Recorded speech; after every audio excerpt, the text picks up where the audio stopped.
السلام علیکم ورحمۃ اللہ نحمده ونصلي على رسوله النبي الكريم اعوذ بالله من الشيطان الرجيم بسم الله الرحمن الرحيم رب اشرح لي صدري ويسر لي امري واحلل عقدة من لساني يفقهوا قولي قال الله تعالى في القرآن المجيد قل يا أهل الكتاب تعالوا إلى كلمة سواء بيننا وبينكم ألا نعبد إلا الله ولا نشرك به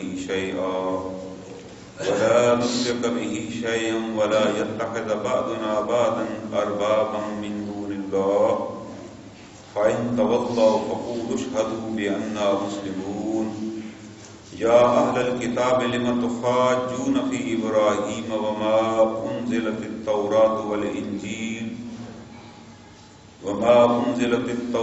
والإنجيل إلا من بعده أفلا تعقلون ها أنتم هؤلاء حاججتم فيما لكم به علم فلما تحاجون فيما ليس لكم به علم والله يعلم وأنتم لا تعلمون ما كان إبراهيم يهوديا ولا نصرانيا ولكن كان حنيفا مسلما وما كان من المشركين إن أولى الناس بإبراهيم للذين اتبعوه وهذا النبي والذين آمنوا والله بالمؤمنين صدق الله العلي العظيم.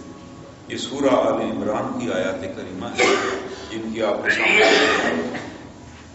ان آیات کریمہ میں اللہ تعالیٰ بتا رہے ہیں کہ اگر اہل کتاب سے بھی تمہیں بات کرنی پڑے تو تم نے کیسے بات کرنی ہے. تو اس کی روشنی میں ہم دیکھ لیں کہ ہم نے اپنے مسلمانوں بھائی سے بات کرنی ہو تو کیسے بات کرنی چاہیے. آج ہم دیکھتے ہیں کہ دین کے اندر بے شمار چیزیں لوگوں نے داخل کر لی.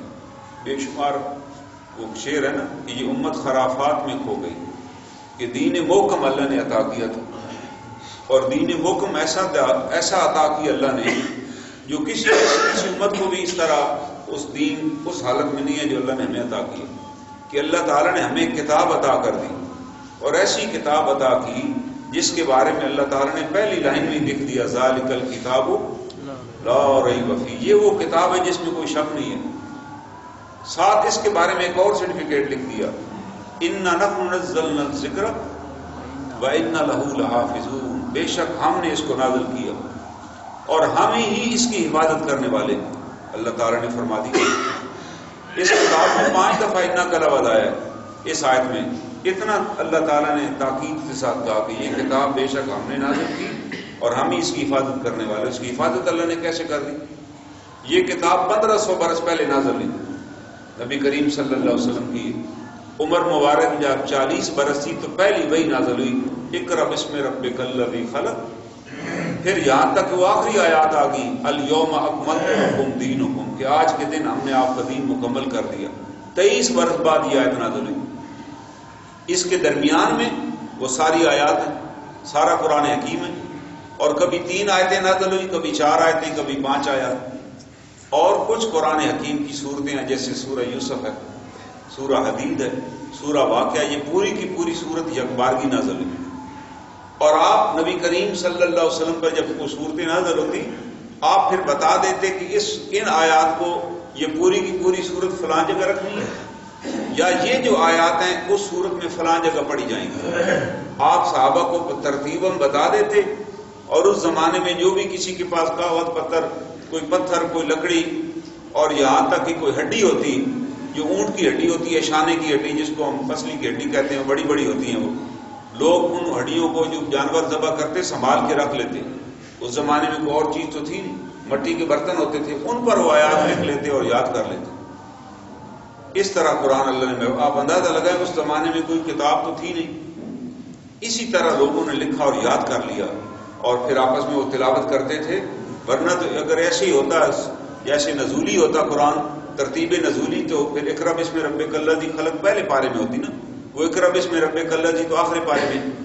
اس کا مطلب ہے اس کی ترتیب کس نے بنائی؟ اس کی ترتیب نبی کریم صلی اللہ علیہ وسلم نے اللہ کے حکم سے بنا دی کہ بھائی یہ سورہ فاتحہ ہے, یہ دعا ہے جس میں ہم نے دعا مانگی ایاک نعبد وَإِيَّاكَ نَسْتَعِينُ، اے اللہ تعالیٰ ہم تیری ہی عبادت کرتے ہیں اور تجھ ہی سے مدد مانگتے ہیں.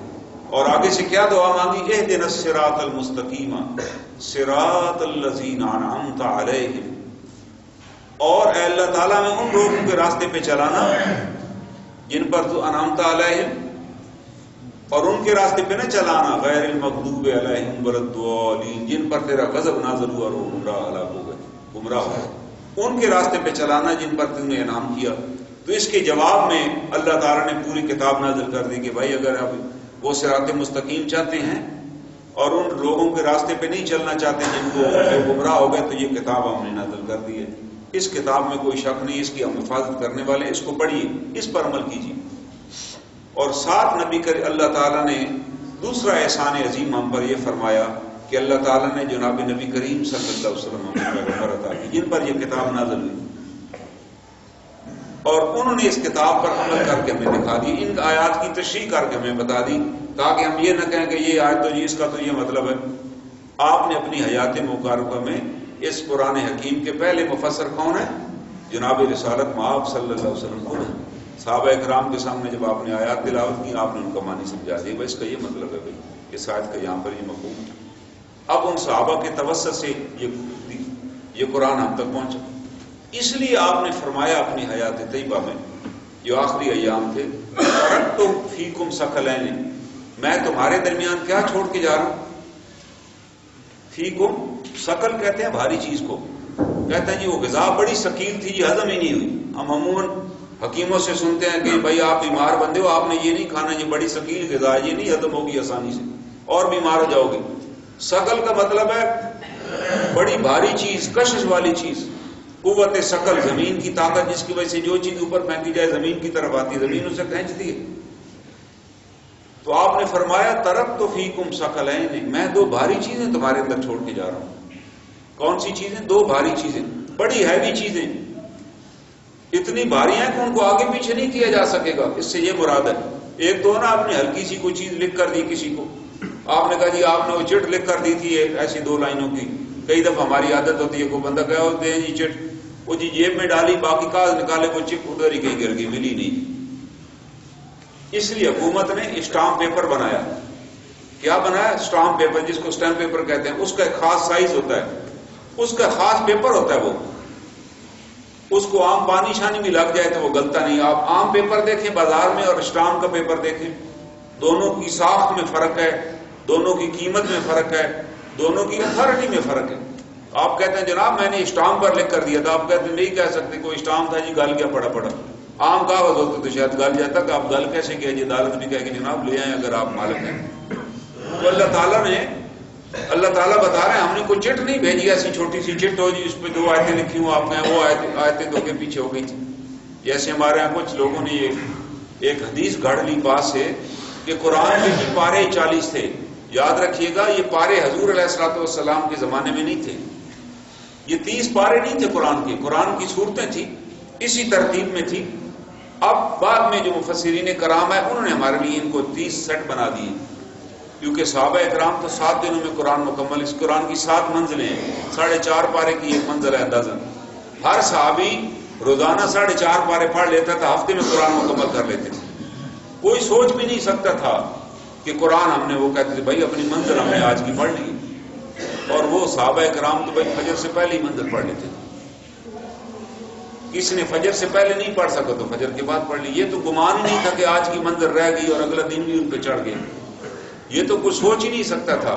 یہ ہمارے لیے جو بعد میں مفسرین کرام آئے انہوں نے کہا یار یہ بڑا مشکل ہوگا 4.5 پارے پڑھنا. اس کی اس طرح کرتے ہیں، اس کی کوئی پارے ترتیب بنا دیتے ہیں تاکہ تھوڑی آسانی نہیں ہو جائے. انہوں نے اس کے 30 پارے بنا دیے. آپ دیکھیں نا سورہ بقرہ ہے وہ 2.5 پاروں پہ مشتمل ہے، تو 30 پارے احتیاط کے ساتھ بنا دیے. کتنی آیات ایک پارے میں؟ تقریباً تمام پاروں میں ایک جتنی آیات ہیں، 19-20 کا فرق ہے. کیوں بنا لی؟ تاکہ کم از کم یار یہ مہینے میں قرآن پڑھ لیا کریں. آسانی ہمارے لیے کی نا کہ مہینے میں پڑھ لیں. بعد میں آئے لوگ، انہوں نے کہا یار یہ مہینہ بھی نہیں پڑھیں گے قرآن پاک پارا، اس کا اور کو حل نکالتے ہیں. انہوں نے کیا کیا؟ ہمارے لیے رکوع بنا دیے، نشان لگا دیا کہ یہاں سے یہاں تک، کیونکہ ایک جیسا مضمون آ رہا ہے. اولئک الف لام میم سے لے کے اولئک هم المفلحون کہ یہ ایمان والوں کی شرطیں ہیں. تم نے کہا یہ ایک رکوع کر دیتے تاکہ کم از کم ایک پارے کے 16-17 رکوع ہو جائیں گے. تو مہینے میں یہ 2 پارے پڑھ لیا کریں, ایک رکوع روزانہ پڑھ لیے. اصل آیات ہے, یاد رکھیے. اصل نشانی جو کیا ہے, جو اللہ تعالیٰ کی طرف سے اس میں آیات ہے نا, وہ آیات ابھی تک اسی طرح ہی ہیں, لیکن ہم نے 15-16 یا 12-13 آیات کی ایک رکوع بنایا اور ہر پارے میں 16-17 رکوع رکھ دیے تاکہ آپ مہینے میں 2 پارے تو پڑھ لیں, روزانہ اگر ایک رکوع پڑھیں. ہم وہ بھی پڑھتے نہیں ہیں. تو اللہ تعالیٰ تو یہ کہہ رہے ہیں بھئی اللہ تعالیٰ نے کیا فرمایا, فَقْرَؤُوا مَا تَيَسَّرَ مِنَ الْقُرْآنِ. آپ قرآن اتنا قرأت کر لیجیے جتنا آسان ہو. بھائی آپ 3 آیتیں پڑھ سکتے ہیں, 3 آیتیں پڑھیں, لیکن نہ کریں.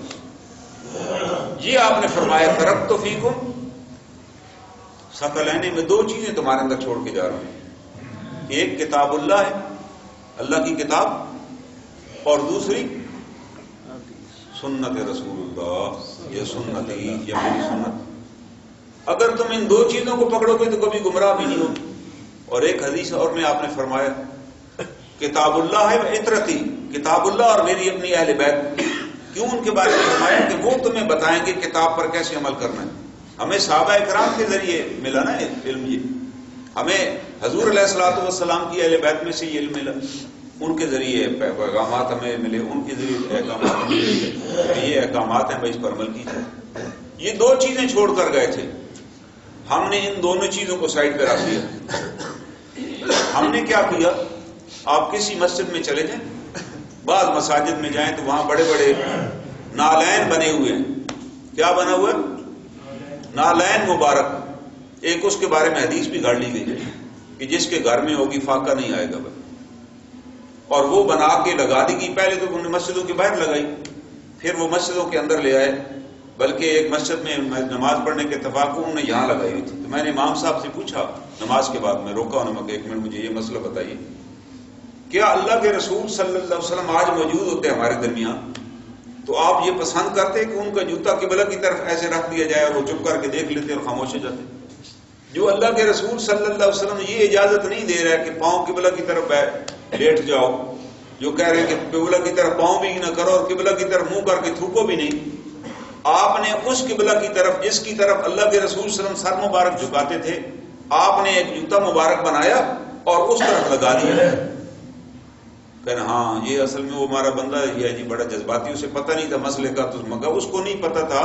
تو آپ یہاں جو نمازیں پڑھا رہے ہیں آپ کو بھی نہیں نظر آیا کہ قبلہ رو لگا ہوا ہے. ایک صاحب نے بنایا یہاں لٹکایا ہوا ہے, نیچے قرآن لے کے پڑھ لیا. میں نے کہا کیا نبی کریم صلی اللہ علیہ وسلم کا جوتا مبارک کو باعث برکت ہے, آپ ہر چیز آپ کی جو آپ کے جسم مبارک سے لگی ہے, اس میں کوئی شک کی بات نہیں ہے, لیکن کیا وہ جوتا مبارک کی ترتیب ہے نا ہر چیز کی, کیا قرآن کے اوپر رکھ لیں گے آپ, قرآن کے اوپر رکھ لیں گے حضور علیہ الصلوۃ والسلام کا جوتا مبارک؟ نہیں, اس کی اپنی جگہ ہے, اس کی اپنی جگہ. بھائی قرآن حکیم کے بارے میں حکم یہ ہے کہ ایک قرآن پاک جس میں صرف عربی کا متن, عربی کے الفاظ ہیں, ایک اور قرآن پاک ہے جو بھی میرے ہاتھ میں جس کے ساتھ ترجمہ دیا ہوا ہے. حکم یہ ہے کہ یہ ترجمے والا قرآن آپ اس کے اوپر نہیں رکھیں گے عربی والے, کیونکہ اصل قرآن تو وہ ہے جو عربی میں ہے, اس کے اندر اردو ڈلی ہوئی ہے, اس لیے اس کا مرتبہ اس سے کم ہے. اور اگر اس کے ساتھ تفسیر بھی دی ہوئی ہے تو پھر اس کا مرتبہ اس سے بھی کم ہو جائے گا. اور جب آپ رکھیں گے تینوں قرآن پاک تو سب سے اوپر آپ رکھیں گے جس میں صرف عربی کے الفاظ ہیں, اس کے نیچے آئے گا جس میں ترجمہ ہے, اور اس کے نیچے آئے گی جس میں تفسیر ہے. کیوں بھائی؟ اس کے اندر اس کی ترتیب ہی یہی ہے کہ ایک خالصتاً اللہ کا کلام ہے, وہ سب سے اعلیٰ اور افضل ہے. یہی ترتیب علماء کرام نے سکھائی, یہی ترتیب صحابہ کرام سے ہمارے پاس چلی آ رہی ہے. تو ہم نے اللہ تعالیٰ کہہ رہے ہیں ثقلین میں نے 2 بھیجے, ہم نے دونوں ثقلین چھوڑ دیا. ہم نے کہا ترکت فیہا ترکت فینا, وہ ہمارے درمیان نالین چھوڑ گئے, ہم نے وہ لگا لیے, اس کی ہم عبادت کرتے ہیں. جلوس نکالا جاتا ہے اور وہ نالین لے کے لوگ چلتے ہیں کہ جی بڑی. بھائی اگر حضور صلی اللہ علیہ وسلم کے بعد جناب سیدنا ابوبکر صدیق خلیفہ بنے تھے, جن کے بارے میں آتا ہے کہ افضل البشر بعد الانبیاء, انبیاء کے بعد سب سے افضل بشر کون ہے؟ سیدنا ابوبکر صدیق, جن کے بارے میں اللہ کے رسول صلی اللہ علیہ وسلم نے فرمایا کہ دنیا پہ جن جن لوگوں نے مجھ پر احسانات کیے میں نے سب کے احسانوں کا بدلہ اتار دیا سوائے سیدنا ابوبکر کے, اور اللہ کو کہوں گا کہ آج ان کے احسان کا بدلہ اتاری. کتنی شان ہے جناب سیدنا ابوبکر صدیق، کتنا مرتبہ اللہ نے عطا کیا. صاحب فی الغار کہ غار میں بھی ساتھی تھے، وصاحب فی المزار. یہ ہمارا ایمان ہے. کیوں ایمان ہے؟ کہ یہ اللہ کے رسول صلی اللہ علیہ وسلم کا فرمان ہے نا. ہمارا ایمان ہم نے اپنے پاس سے نہیں بنا لینا، ہم نے وہ ایمان رکھنا ہے جو حضور علیہ الصلوۃ والسلام نے فرمایا. آپ نے فرمایا یہ جو مقام ہے نا، من بیت ممبری الی قبری، کہ میرے ممبر اور میری قبر کے درمیان کا جو ٹکڑا ہے، روضۃ من ریاض الجنہ، یہ جنت کے باغوں میں سے ایک باغ ہے. وہ ریاض الجنہ ہے بھائی، جہاں ہم 2 نفل پڑھنے کی خواہش رکھتے ہیں کہ بھائی وہاں جائیں تو اللہ 2 نفل نصیب کرے. وہاں وہ آرام فرما رہے ہیں سیدنا ابوبکر صدیق اور سیدنا عمر فاروق. اللہ نے کتنا بڑا اعزاز بخشا. اور قیامت والے دن زمین کے اوپر سب سے پہلے وہ حصہ شق کرے گا، وہ سب سے پہلے حصہ کھولے گا. یہ بھی ہمیں آپ نے فرق بتایا کہ سب سے پہلے وہ حصہ کھولا جائے گا اور میں وہاں سے اٹھوں گا. تو آپ کے ساتھ کون کون اٹھے گا بھائی؟ اللہ نے اتنا اعزاز بخشا. حضور علیہ الصلوۃ والسلام، ان کے سامنے حضور صلی اللہ علیہ وسلم کی وفات ہوئی. کل نفس ذائقۃ الموت، ہر جان نے موت کا ذائقہ چکھنا ہے. ایک شاعر نے بڑی خوبصورت بات کی، دانش احسان دانش بڑے درویش شاعر تھے. وہ کہتے ہیں دانش میں خوف مرگ سے مطلق ہوں بے نیاز، مجھے موت کا خوف نہیں ہے. دانش میں خوف مرگ سے مطلق ہوں بے نیاز، میں جانتا ہوں موت ہے سنت حضور کی، حضور کی سنت ہے موت. آپ پر بھی موت آئی کہ نہیں موت آئی؟ لیکن آپ کی ہماری موت میں فرق ہے نا. آپ پر جب موت کا فرشتہ آیا تو وہ آپ کے حضور پیش نہیں ہو سکا ڈائریکٹ. حضرت جبرائیل امین پیش ہوئے کہ کہنے لگے کہ اللہ کے رسول صلی اللہ علیہ وسلم اجازت دیجیے، ارزائیل تشریف لائے ہوئے ہیں آپ کی جان قبض کرنے کے لیے، اگر اجازت ہو تو اندر تشریف لائیں. اور ساتھ یہ بھی کہا کہ آج کے بعد وہ کوئی اجازت کسی سے نہیں مانگیں گے، یہ بس آخری اجازت ہے. آپ کے بعد تو دنیا میں کوئی ایسا ہے ہی نہیں جس سے اجازت مانگی. تو آپ نے اجازت دی. آپ نے کہا میں بھی رفیق الاعلیٰ اپنے رب سے ملاقات چاہتا ہوں فوراً، کہ میرے رب سے فوراً ملاقات میری کرا دی جائے. اس کے بعد ارزائیل اندر تشریف لائے اور آپ کی روح مبارک جسم سے پرواز کر دی. تو اللہ تعالیٰ یہ سارے واقعات صحابہ نے دیکھے، ان کے ذریعے ہم تک پہنچے. تو جب نبی کریم صلی اللہ علیہ وسلم دنیا سے رخصت ہوئے تو اس وقت آپ کا لباس مبارک بھی گھر میں موجود تھا. آپ کے وہ نالین جوتے جو آپ باقاعدگی سے پہنچے تھے وہاں موجود تھے. تو بھائی اگر جوتے رکھنے ہوتے تو سیدنا ابوبکر صدیق کہہ دیتے کل سے یہ جوتے مسجد نبی میں لٹکا دیے جائیں گے، اور آج بھی وہاں لٹکے ہوئے ہوتے کہ نہ ہوتے. انہیں نہیں لٹکائے. نہ کہیں روایت میں آتا ہے کہ انہوں نے کہا کہ اب میں خلیفہ بن کے لاؤ وہ میرے لیے جوتے، یا یہاں لٹکا دیتے ہیں برکت کے لیے مسجد کے باہر، یا کسی جگہ وہ لشکر جاتا تو کہتے بھائی جھنڈے کے ساتھ باندھ دو اسی طرح جائے گا. کیوں؟ یہ اسلام میں ان چیزوں پہ کوئی زور نہیں ہے. باعث برکت اپنی جگہ پہ ہے، لیکن اصل چیز تو کتاب اللہ ہے اور سنت رسول اللہ صلی اللہ علیہ وسلم ہے جو اللہ نے بھیجی. اس لیے عمل کرنے کے لیے دین ہمیں دیا گیا. دین ہم نے دین سمجھ لیا، برکت کے لیے اللہ نے دیا کہ جی بیمار ہو جاؤ جی سورت آیت الکرسی پڑھ لو، دم کر دو فلاں چیز. وہ بھائی عمل تو کرو اس پر. خدا کے بندو یہ کتاب عمل کے لیے نہیں دی، تعویذ بنانے کے لیے نہیں دی گئی کہ آپ آیت لکھ لیں اور جیب میں ڈال لیں کہ جی میں ٹھیک ہو جاؤں گا. وہ آیت کہہ رہی ہے کہ بھائی لوگوں کا حق ادا کرو، وہ میں دینے کو تیار نہیں. میں سارے لوگوں کے پیسے دبائے بیٹھا ہوں اور بیمار ہوں اور ان سب کو کہتا ہوں سورہ یاسین مجھے بخشے میں ٹھیک ہو جاؤں گا. بھائی میں کیسے ٹھیک ہو جاؤں گا؟ وہ قرآن تو مجھے کہہ رہا ہے حق واپس کیجیے یار، جو دینا ہے دیجیے. تمہاری ویسی جان ٹھیک سے نکل جائے گی. اگر تم لوگوں کا حق مار کے مرو گے تو جان بھی مشکل سے نکلے گی اور آگے بھی کسی اور جگہ جا پہنچو گے. کیا وجہ تھی؟ جب کوئی صحابی فوت ہو جاتے نبی کریم صلی اللہ علیہ وسلم کے زمانہ مبارک میں تو کیا ہوتا؟ جنازہ لایا جاتا، آپ تشریف لاتے، آپ کیا سوال کرتے وہاں پر آ کر؟ آپ ایک ہی سوال کرتے مقروض تو نہیں ہے؟ صحابہ کہتے ہیں ہاں مقروض ہے. تو آپ کہتے ہیں پھر میں جنازہ نہیں پڑھتا، میں گھر جا رہا ہوں، مجھے مقروض کا جنازہ پڑھنے سے منع کر دیا گیا، اب کوئی اور آ کر پڑھ لیں. تو صحابہ ڈر گئے. کتنی بدقسمتی ہے ایک بندے کی کہ مدینہ طیبہ میں فوت ہو، حضور صلی اللہ علیہ وسلم کے ساتھ زمانہ گزارا ہو غزوات کا، اور مر جائے اور حضور موجود بھی ہوں اور جنازہ نہ پڑھیں. اس سے بڑی بدبختی ہے کوئی؟ تو کوئی بندہ اس معاشرے میں سوچ بھی نہیں سکتا تھا. لوگ فوراً کھڑے ہو جاتے اس کے عزیز و کارم جی ہم ابھی قرض ہے اس کا ادا کرتے ہیں، جناب آپ جنازہ پڑھائیے.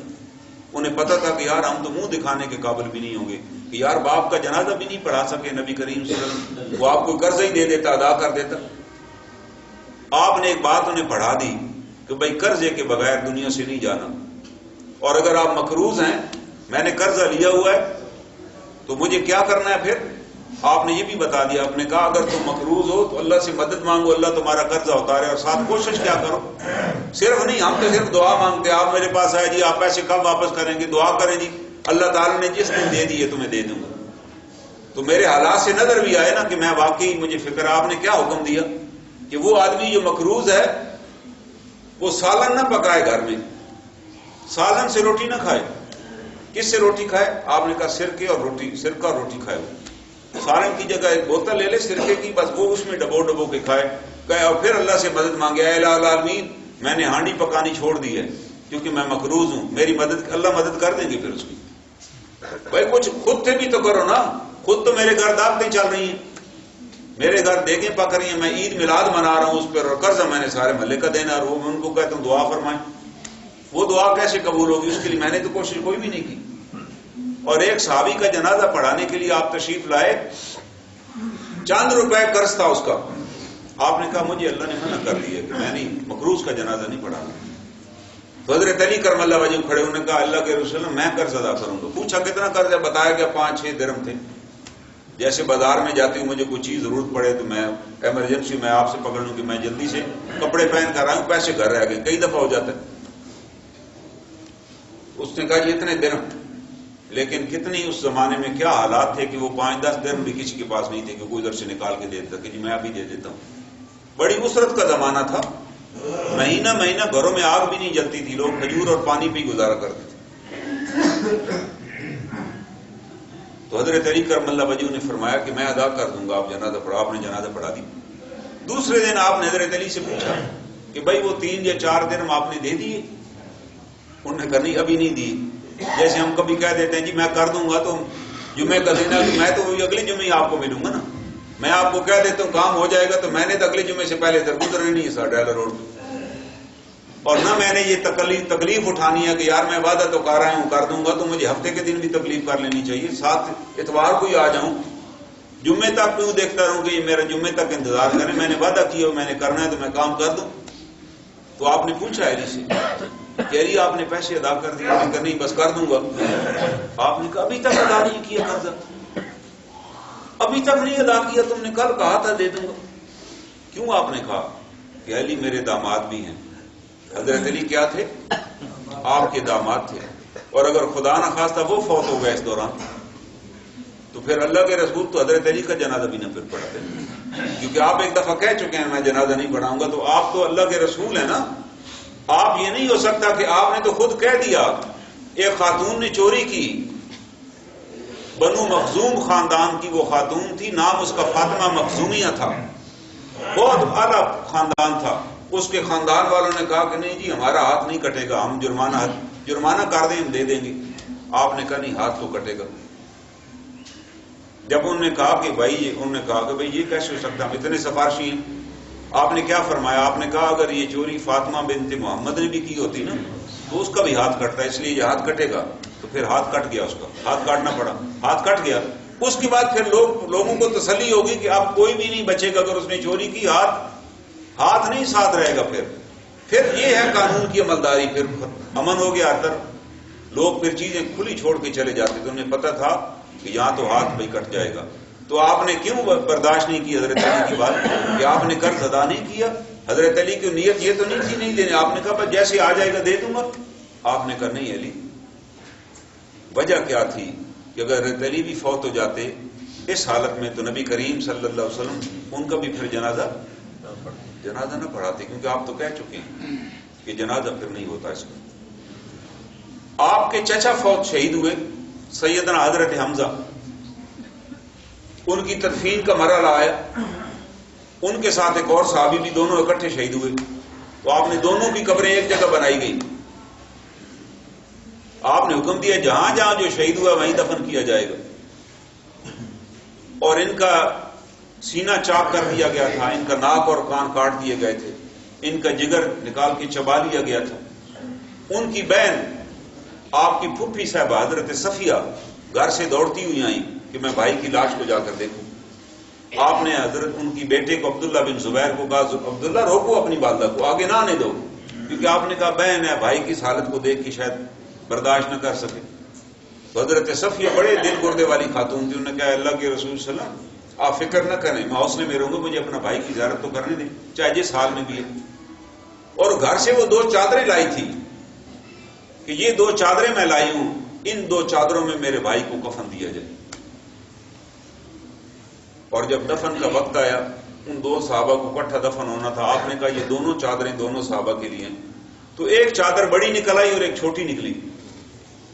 اب آپ مجھے بتائیے, عام دنیا کا تقاضا تو یہ تھا دنیا داری کا کہ سیدنا حمزہ کی بہن چادریں لائی تھی, ایک چادر بڑی تھی ایک چھوٹی تھی, تو بڑی چادر کس کو ڈالی جاتی؟ ان کے بھائی کو ڈالی جاتی نا, بہن جو لائی تھی. لیکن آپ فیصلہ فرما چکے تھے کہ دونوں صحابی اکٹھے دفن کیے جائیں گے ایک ہی جگہ پر, اور یہ 2 چادریں استعمال ہوں گی. جب صحابہ نے آپ کو عرض کی کہ اللہ کے رسول صلی اللہ علیہ وسلم ایک چادر بڑی ہے اور ایک چھوٹی ہے, تو آپ نے یہ نہیں کہا کہ ہاں میرے چچا کو بھائی ڈالیں بڑی چادر, ان کی بہن تو لائی ہے.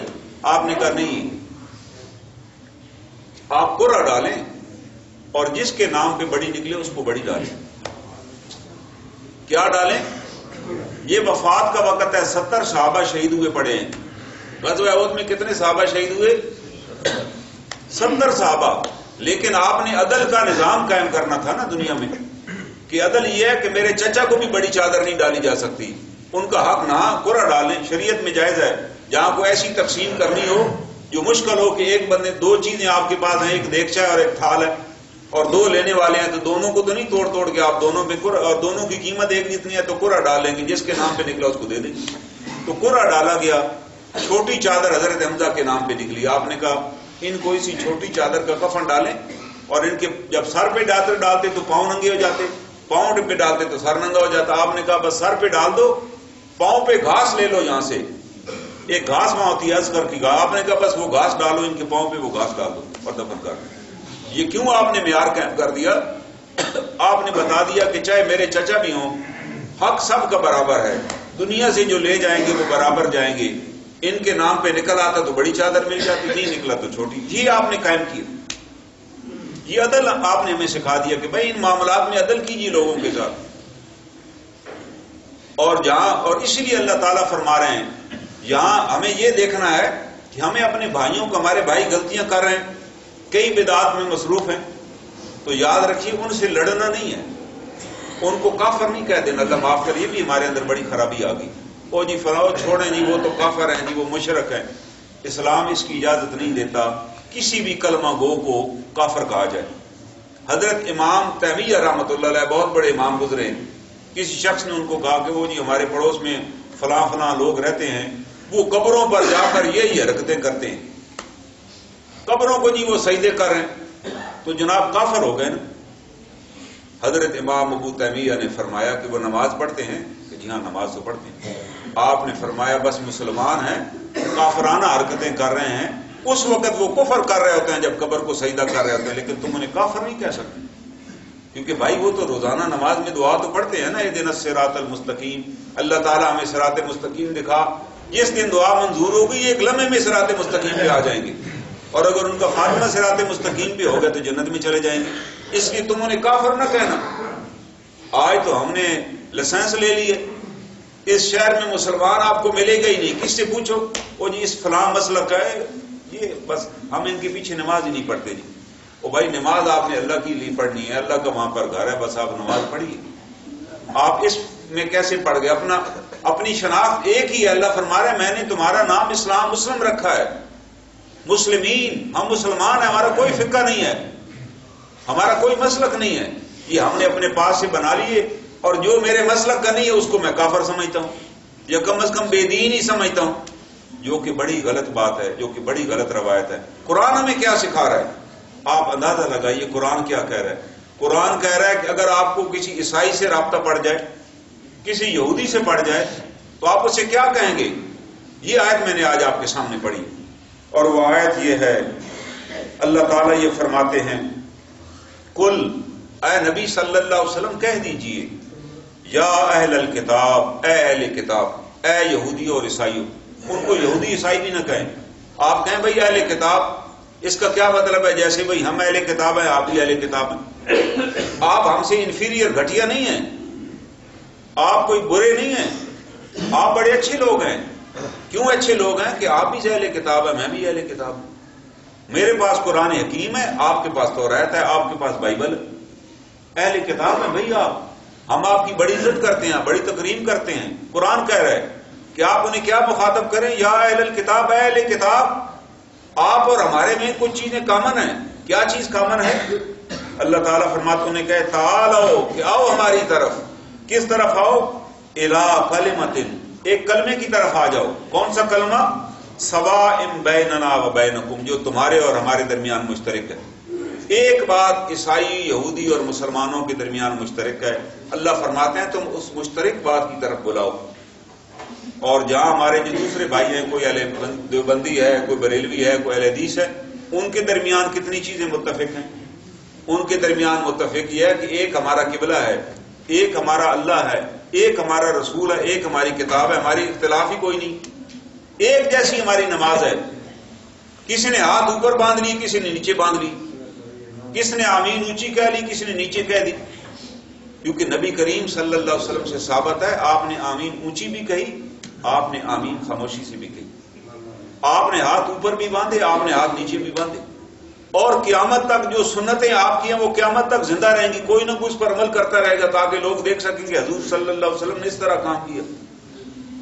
اگر حضرت حاجرہ حرم کے میدان میں دوڑی, صفا مروہ کے درمیان, اللہ تعالیٰ نے واجب کر دیا قیامت تک دوڑو گے تم, واجب ہے آپ کے لیے. تو میرے رب نے اگر حضرت حاجرہ کی سنت کو قیامت تک کے لیے رکھ دیا تو نبی کریم صلی اللہ علیہ وسلم کی سنت کو اللہ نے قیامت تک باقی نہیں رکھنا, قیامت تک باقی رہے گی. اس پہ اختلاف کرنا جہالت ہے پرلے درجے کی. وہ بندہ جو یہ کام کر رہا ہے وہ حضور صلی اللہ علیہ وسلم کی محبت میں کر رہا ہے, کم کام غلط کر رہا ہے, لیکن کس وجہ سے کر رہا ہے؟ وہ بیچارہ سمجھتا ہے کہ شاید اسی طرح ہی کرنا ہوگا.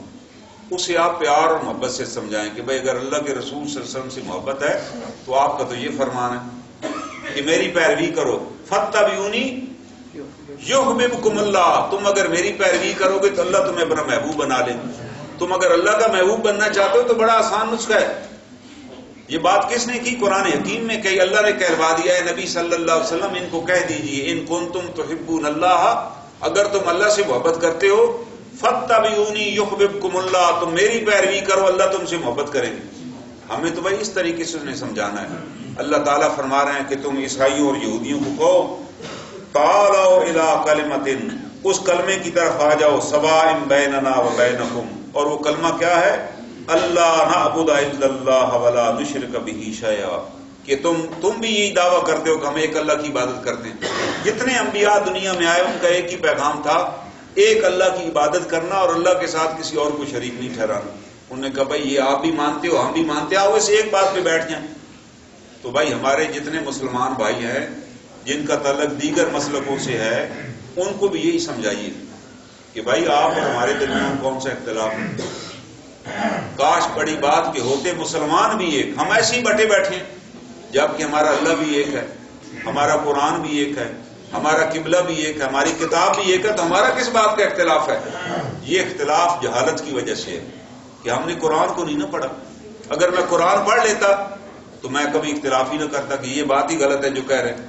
اگر میں نبی کریم صلی اللہ علیہ وسلم کی سیرت مطالعہ کو دیکھ لیتا تو میں خود ہی غلط کام نہ کرتا کہ یار یہ تو آپ کی سیرت ہی نہیں ہے, یہ آپ مجھ سے کیا کروا رہے ہیں. کیونکہ ہمیں پتہ نہیں ہے, ہم نے کبھی قرآن کھول کے دیکھا نہیں, سیرت سے ہم واقف نہیں ہیں. تو کوئی بھی بہروپی ہمیں کوئی غلط بات بتا دے ہم فوراً مان کر لیتے ہیں. کوئی بندہ ہمیں بتا دیتا ہے کہ جی سرخ رنگ کے دسترخوان پہ کھانا کھائیے, تو بالکل کھانا ایسے ہوئے گا جب آپ کھانا کھا لیں گے سرخ دسترخوان بچھا کر, اللہ اسی وقت آپ کے سارے گناہ معاف کر دے گا. اور وہ صاحب نے لکھا کہ سرخ دسترخوان پہ کھانا کھانا ایسے ہے جیسے آپ نے جبرائیل امین کے ساتھ کھانا کھایا, جیسے جبرائیل امین کھانا کھاتے ہیں. نئی بات سنی, کسی نے نہیں سوچا کہ یار فرشتے تو کھانا ہی نہیں کھاتے, آپ نے یہ حدیث کدھر سے لے لی. اور پھر ساتھ آخر میں لکھا کہ ہم نے عوام کی سہولت کے لیے 4x8 کے فٹ کے دسترخوان منگوائے ہوئے ہیں, وہ ہمارے پاس سے رہتی طور پہ آپ لے کر جائیں. بھائی آپ نے کاروبار کرنا ہے کوئی اور طریقہ اختیار کیجیے, یہ آپ نے کیا طریقہ اختیار کر لی. اسی طرح کتنی عبادات ہم نے گھڑ لی، اور اس کے پیچھے کیا تھا؟ پیٹ، کہ آپ ویسے تو مجھے چائے پلاتے نہیں ہیں، ویسے تو مجھے کھانا کھلاتے نہیں ہیں، تو میں آپ کو کیوں نہ ایک ایسی برکت والی چیز بتا دوں کہ فلاں دن فلاں بندے کو اس طرح کا کھانا کھلانا۔ مولوی صاحب نے کہہ دیا کہ ہر جمعرات کو جو آپ کی والدہ صاحبہ دنیا سے رخصت ہو گئی ہیں، جو وہ کھانا، جو چیز وہ پسند کرتی تھی نا، وہ اگر صدقہ دیں گے نا کسی مستحق کو، تو وہ جنت میں بڑی خوش ہوں گی اور اللہ تعالیٰ آپ کی گناہ معاف کر دے گا۔ بس یہ آپ کھلائیں۔ اس نے کہا جی مستحق کون ہوگا؟ میں تو اسلام آباد میں رہتا ہوں اور سیکٹر F8 میں رہتا ہوں، جہاں ایک ایک گھر 25 کروڑ کا، یہاں تو کوئی قریب مستحق ہی نہیں ملتا۔ تو مولوی صاحب نے کہا بھی میں خادم بھی تو موجود ہے، میں خود مستحق ہوں، آپ میرے پاس لے کر آ جائیں، اگر آپ کو کوئی اور مستحق نہیں ملتا تو میں مستحق ہوں جی، آپ کی مسجد میں امام ہوں آپ کا۔ اس صاحب نے کہا، یہ ایک سیکٹری تھے، میں نام بھی ان کو بتاؤں گا، انہوں نے کہا اچھی بات آپ نے بتائی، مجھے اپنی والدہ سے بڑی محبت ہے اور جو میری والدہ کو پسند ہے وہ میں ضرور ہر جمعرات کو پیش کروں گا۔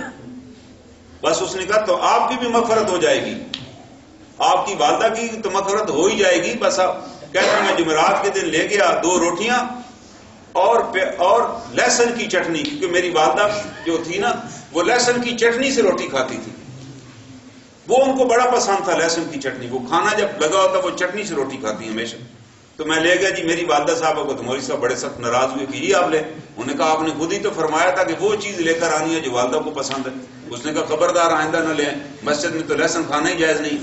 اب انہوں نے یہ مسئلہ نکال لی۔ اب آپ بتائیں اگر ہم یہ مسئلے اس طرح کے بتائیں گے یار، تو ہم تو ڈاکہ مار رہے ہیں نا۔ اور یہ کوئی عام بندہ نہیں تھا، یہ جس نے یہ بات لکھی ہے، یہ قدرت اللہ شہاب تھے جو صدر ایوب خان کے سیکٹری تھے، اور پاکستان کے بڑے مایہ ناز سیکٹری اور بڑے اللہ والے انسان۔ ایک ہوتا ہے جب دنیا سے گئے تو خالی ہاتھ گئے، کسی نے کہا وہاں کہ پلاٹ لے لو، مکان لے لو، انہوں نے کہا بھائی مکان کیا لینا ہے، ساری زندگی سرکاری مکان میں رہے، مر گئے تو دفن کر دیں گے اگلے، یہ اگلوں کی ذمہ داری ہے، میری کیا ضرورت ہے کہ میں یہ مکانوں کے رفت ڈالتا رہوں۔ اس طرح کر کی زندگی گزاری، بڑی قسم پرسی سے زندگی گزاری، کیونکہ یحییٰ خان کا زمانہ آ گیا، وہ یحییٰ خان ان کو گرفتار کرنے کے چکر میں تھا، ان کو پاکستان چھوڑ کے لندن میں جانا پڑا۔ میاں بیوی دونوں اس زمانے میں کپڑے دھونے باہر جاتے تھے، گھر پہ کچھ خرچہ ہی نہیں تھا، اور بڑی مشقت سے کہتے میری بیوی علالت میں اس کی وفات ہو گئی کہ میرے پاس نہ علاج کے پیسے تھے نہ کھانے کے۔ تو ایسے لوگ تھے، اور وہ کہتے جی اب میں کیا بتاؤں، مولوی صاحب مسئلہ کچھ بتاتے ہیں لیکن عمل ہم کریں تو وہ ناراض ہوتے ہیں۔ تو یاد رکھیے یہ جتنے مسائل ہم نے گھڑے ہوئے ہیں نا، یہ سارے کھانے پینے کا چکر ہے۔ کوئی بات آپ کو کوئی بتائے کہ فلاں کام میں بڑا اجر ہے، بالکل نہیں الجھنا اس سے، یہ نہیں کہنا کہ آپ جھوٹ کو، آپ کہیں بالکل آپ بات درست فرما رہے ہیں، آپ برائے مہربانی مجھے قرآن کی کوئی آیت بتا دیجیے، اگر یہ بات قرآن میں نہیں دی ہوئی تو حضور صلی اللہ علیہ وسلم کی کوئی حدیث دکھا دیجیے، اور اگر حدیث میں بھی نہیں دی ہو تو کوئی بات نہیں، آپ صحابہ کرام کے عمل میں سے مجھے دکھا دیجیے، کیونکہ اللہ تعالیٰ نے کہا کہ صحابہ کی بھی پیروی کرو۔ قرآن کہتا ہے السابقون الاولون، اور آگے قرآن آتا ہے واتبعوا باحسان، جن لوگوں نے اخلاص کے ساتھ ان کی پیروی کی اب ان کو بھی مغفرت کریں گے۔ صحابہ کو معمولی چیزیں نہیں تھے، اللہ تعالیٰ کہہ رہے ہیں ان کی پیروی کرو۔ آپ کہیں جناب جی ہمیں بتا دیجیے کسی صحابی نے یہ کام کیا ہو، بڑی بڑی کتابیں آثار صحابہ ان کے نام سے جس کے اندر صحابہ کے پوری حیات زندگیاں دی ہوئی ہیں، آپ وہ بتا دیں تو میں کرنے کو تیار ہوں، بالکل کروں گا۔ اور اگر وہ کہیں صحابہ کے نے بھی یہ کام نہیں کیا تو آپ نے پھر مجھے معاف کیجیے، جو کام اللہ کے رسول صلی اللہ علیہ وسلم نے نہیں کیا، جس کی آپ نے تعلیم نہیں دی، جس کام کو صحابہ نے بھی نہیں کیا، وہ کیا کام کہلائے گا؟ وہ کام بدعت کہلائے گا، جس کے بارے میں اللہ کے رسول صلی اللہ علیہ وسلم نے واضح طور پہ فرما دیا کل بدعۃ ضلالۃ۔ دین کے بدعت کا یہ مطلب نہیں ہے کسی صاحب نے کہا وہ جی لینڈر بھی تو بدعت ہے، آپ کے زمانے میں نہیں تھا، یہ تو دنیا کی چیزیں ہیں، دنیا کی چیزیں بدلتی رہیں گی، دنیا اس طرح نہیں ہے جو آج سے 200 سال پہلے تھی، دنیا میں بڑی چینجز آ گئی، ہمارا لباس، ہمارا چلنا پھرنا، سواریاں، لیکن دین وہی ہے، دین میں کوئی تبدیلی نہیں۔ آپ کہیں جی پہلے نماز لوگ جی اس طرح پڑھتے تھے، آج اب نماز بدل گئی ہے، نہیں نماز اسی طرح، پہلے جی روزہ مغرب تک ہوتا تھا، اب لوگ عصر تک رکھ لیتے ہیں، پہلے لوگ جی حج کرنے مکہ مدینہ جاتے تھے، اب وہ ادھر سرگودا بائی پاس سے ہو کر آ جاتے ہیں، کہتے ہیں حج ہو گیا، اور علماء بھی تسلیم کرتے ہیں کہ درست ہے۔ نہیں، عبادات اسی طرح ہی ہیں، کوئی چینج نہیں آئی۔